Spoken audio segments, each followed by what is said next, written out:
Assalamualaikum warahmatullahi wabarakatuh. Kali ini saya berada di Zenith Aquatic Store. Kali ini saya akan berbincang-bincang dengan Mas Zenith Duta AS selaku selaku apa ya? Hah? Selaku setter di Zenith Aquatic Store. Yuk, check it out. Selamat malam Mas Duta AS. Eh, Kali ini saya mau membahas menanyai gimana perkembangan aquascape saat-saat ini.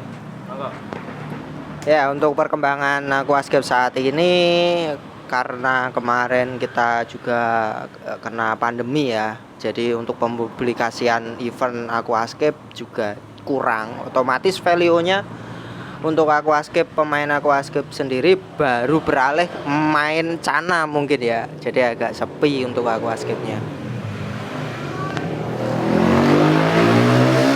Wah, iklan bosku. Terus kalau untuk ancang-ancang ke depannya gimana biar aquascape tambah rame lagi gimana? Untuk waktu dekat ini mungkin karena agak sedikit udah bebas ya, dalam artian event akan diselenggarakan dalam waktu-waktu akhir tahun ini, mungkin akan merubah value-nya lagi, akan bisa rame ya, mudah-mudahan bisa rame gitu. Ini ya Mas Dut, kemarin tuh kan saya ada teman-teman gitu ya. Terus itu mau bikin aquascape, terus modalnya sedikit. Apakah itu bisa kayak gitu? Sedikit banyaknya itu tergantung kantong orangnya sih. Soalnya sedikitnya kantong saya dan sedikitnya kantong mereka itu kan pasti beda. Tapi yang jelas untuk hobi itu nggak bisa diirit-irit sih. Hobi itu emang ya mahal hobi. Kita oper-operan mic terus ya kali ini. Apalagi ya? Nah, teman saya kemarin tanya, kunci sukses merawat membuat aquascape itu apa? Oh, kunci sukses merawat aquascape itu dari bahan sama alatnya, sesuaikan sama jenis yang mau kita rawat, jenis tanamannya. Jadi kalau sesuai alat sama bahannya pasti dimudahkan untuk dirawat dan dimudahkan untuk tumbuh, itu pasti. Tapi kalau bertolak belakang antara alat sama bahannya tidak sesuai, itu pasti akan menyulitkan kita untuk merawat dan menyulitkan untuk tanaman tersebut tumbuh. Gini, kalau untuk itu alat-alat yang dibutuhkan, alat wajib lah istilahnya, alat wajib biar kuncinya itu bisa didapatkan itu apa aja? Untuk alatnya sih pasti filterisasi ya, karena kita air pasti filterisasi yang mumpuni dengan volume tangki yang sesuai, jadi filternya harus sesuai juga. Lampu itu pasti, karena itu juga untuk proses fotosintesis tanaman di dalam akuariumnya. Kalau lebih budget kita bisa kasih CO lah. CO ya nggak harus yang tabung, kita bisa mulai dengan DIY.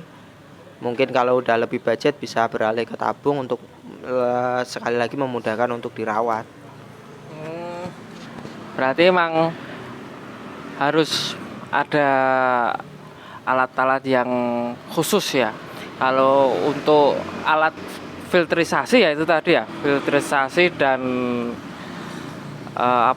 penunjangnya ya. Kalau untuk isinya sendiri Mas Duta apa Mas Duta? Untuk isinya kita dibagi beberapa elemen, ada bakteri starter, rumah bakteri, pupuk dasar, terus pasir, soil juga bagus kalau lebih budget. Kalau bakteri starter sama rumah bakteri saya jelaskan langsung sekalian Mas ya. Ya, bakteri starter sama rumah bakteri fungsionalnya ke air, nanti siklus air. Jadi untuk memudahkan untuk naturalisasi air, jadi kondisi air biar lebih cepat kondusif.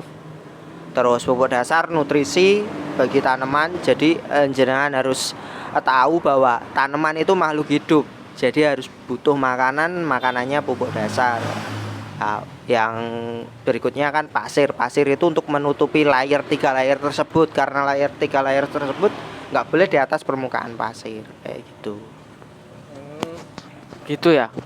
Berarti ini langsung ke akhir acara ya teman-teman. Jadi intinya buat aquascape kesimpulannya apa Mas Duta? Untuk kesimpulannya buat aquascape, kalian nggak bakalan boros kalau awalnya sudah tahu cara, sudah bener bahan sama alatnya sesuai, jatuhnya nggak bakalan boros. Apalagi belanjanya di Zenith Aquatic Store. Oke, sekian dulu teman-teman. Besok kita lanjut ke part selanjutnya. Kalau butuh apa-apa, belanja aja di Zenith Aquatic Store. Nanti alamatnya ada di deskripsi ya teman-teman. Dapatkan diskon 10% buat apa ya? Buat anggota ya. Anggota maksudnya. Oke, see you. Terima kasih.